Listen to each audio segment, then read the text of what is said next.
രോഗമുക്തിയും ആരോഗ്യ സംരക്ഷണവും പ്രാപ്തമാകണമെങ്കിൽ ആദ്യമായി നാം മനസ്സിലാക്കേണ്ടത് ഇമ്മ്യൂണിറ്റിയും രോഗങ്ങളും രോഗമുക്തിയും തമ്മിലുള്ള ബന്ധമാണ്.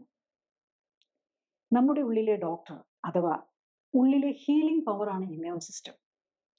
ശരീരത്തിന്റെ ആരോഗ്യം നിലനിർത്തുന്നതും മുറിവുണക്കുന്നതും രോഗമുക്തി നൽകുന്നതും ഇമ്മ്യൂൺ സിസ്റ്റമാണ്.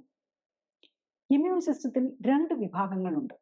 omega-6 ഫാറ്റ് നിയന്ത്രിക്കുന്ന പ്രതിരോധം അഥവാ ഇൻഫ്ലമേഷനും omega-3 ഫാറ്റ് നിയന്ത്രിക്കുന്ന ഹീലിംഗ് സൗഖ്യമാക്കൽ അഥവാ ആന്റി ഇൻഫ്ലമേഷനും. വിഷാംശം ശരീരത്തിൽ എത്തുമ്പോൾ ഇൻഫ്ലമേഷൻ അഥവാ പ്രതിരോധ പ്രവർത്തനങ്ങൾ ആരംഭിക്കുന്നു.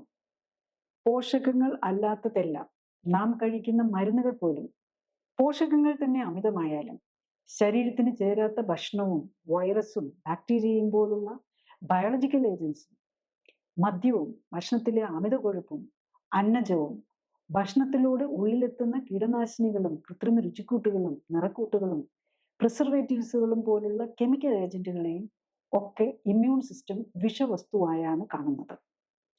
ഇൻഫ്ലമേഷൻ കൂട്ടുന്ന വിഷവസ്തുക്കളും omega-6 ഫാറ്റ് കൂടുന്നതും ആന്റി ഇൻഫ്ലമേഷൻ അഥവാ റിപ്പയർ വർക്കിന് ആവശ്യമായ omega-3 ഫാറ്റും ഒന്നോ അതിൽ കൂടുതലോ അവശ്യ പോഷകങ്ങൾ തീരെ കുറയുന്നത് മൂലമാണ് ജീവിതശൈലി രോഗങ്ങൾക്ക് കാരണം എന്നാണ് പുതിയ പഠനങ്ങൾ കാണിക്കുന്നത്.